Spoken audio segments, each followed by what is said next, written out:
हे डॉस्टन, welcome back to Artha Nexus, जहां हम बात करते हैं करंट अफेयर्स, फैक्ट्स, मिस्ट्रीज और साइंस की। मैं हूं अरिजित और आज हम बात करेंगे एक काफ़ी इंपॉर्टेंट टॉपिक पर, सीरियन सिविल वॉर के बारे में। दोस्तों, सीरिया में जो कुछ हो रहा है वो बहुत जल्दी बदल रहा है। अगर हम नवंबर 24, 2024 से लेकर दिसंबर 9, 2024 तक की बात करें तो बहुत सारे चेंजेस आए हैं। रेबल फोर्सेस ने अलेप्पो को कैप्चर किया है और ये असाद के लिए एक बड़ा ब्लो है। इस वीडियो में हम डिस्कस करेंगे कि यह सब कैसे हो रहा है और इसका क्या इम्पैक्ट हो सकता है, न सिर्फ सीरिया पर बल्कि पूरे मिडिल ईस्ट और ग्लोबल पावर्स पर। तो चलिए बिना वक्त गवाए शुरू करते हैं। सबसे पहले अगर हम थोड़ा हिस्ट्री को समझने की कोशिश करें तो सीरियन सिविल वॉर ने 2011 में अपना शुरुआत ली थी, जब प्रोटेस्ट्स अगेंस्ट बशर अल असाद के रेजिम में बदल गई थी और ये वायलेंस तक पहुंचा। तब से लेकर आज तक ये कॉन्फ्लिक्ट इवॉल्व होता गया है और अब ये सिर्फ एक लोकल वॉर नहीं बल्कि एक रीजनल और ग्लोबल कॉन्फ्लिक्ट बन गया है। असाद रेजिम को इनिशियल स्ट्रगल्स के बाद रशियन एयर स्ट्राइक्स और हेजबोला की मदद से मेजर सिटीज वापस मिल गई थी। 2014 के आसपास अलेप्पो तक को भी रिगेन कर लिया गया था, पर कॉन्फ्लिक्ट कभी भी रुका नहीं।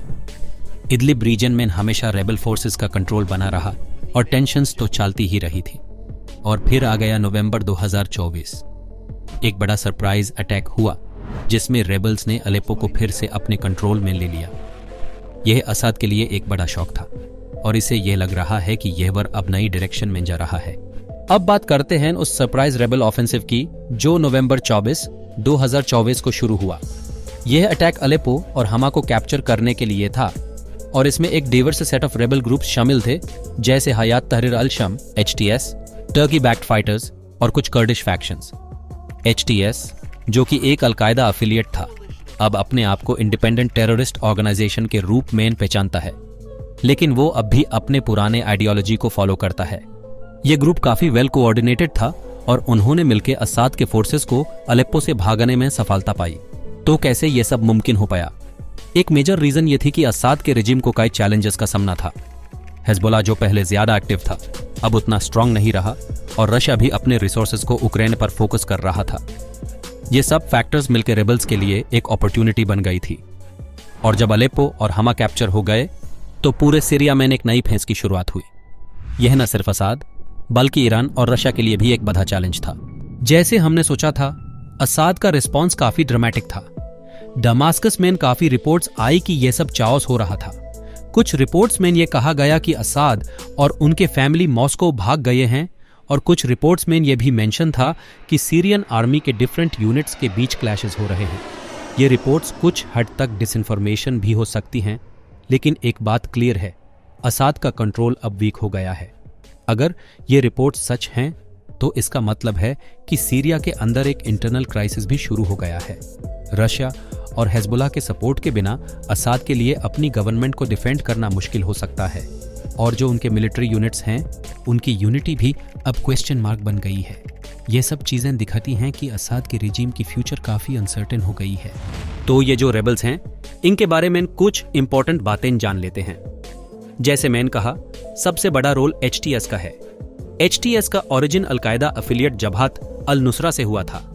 यह ग्रुप अब खुद को एक इंडिपेंडेंट एंटिटी के रूप में दिखाता है, लेकिन उनका आइडियोलॉजी अब भी एक्सट्रीमिस्ट है। HTS को कुछ और रेबल ग्रुप्स की सपोर्ट भी मिल रही है, जैसे टर्किश बैक्ड फाइटर्स और कुछ कर्डिश फैक्शंस। पर यह अलायंस काफी अनस्टेबल हो सकता है। कर्डिश फोर्सेस और HTS के बीच आइडियोलॉजिकल डिफरेंसेस हैं और जैसे ही उनका कॉमन गोल अचीव होता है, यह अलायंस तोड़ भी सकती है।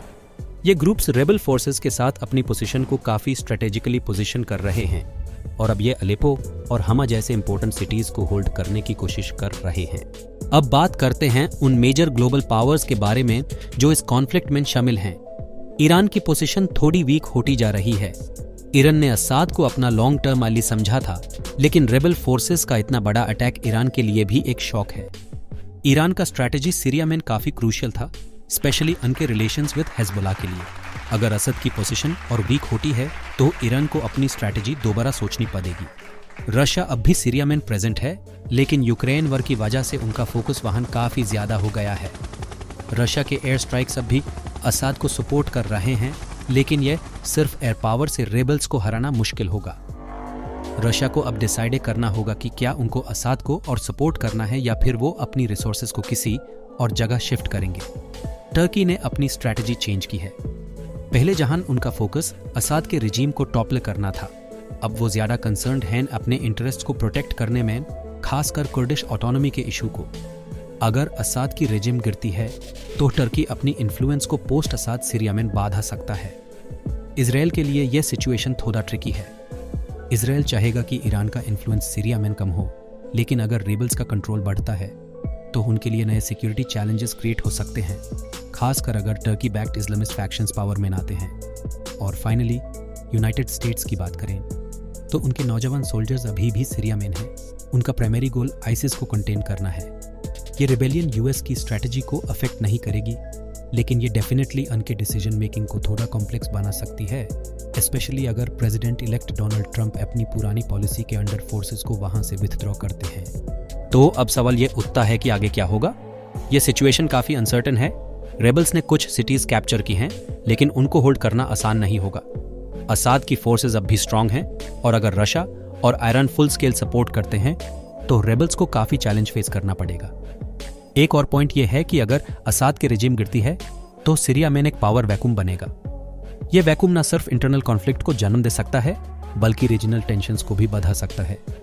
हर फैक्शन अपने एजेंडा के लिए लड़ रहा है, और इसलिए पोस्ट असाद सीरिया का फ्यूचर अभी अनक्लियर है। लेकिन एक बात क्लियर है, सीरियन सिविल वॉर अभी खत्म नहीं हुआ है, और इसके आगे जो डेवलपमेंट्स होंगे उन्हें हम सबको क्लोजली देखना होगा।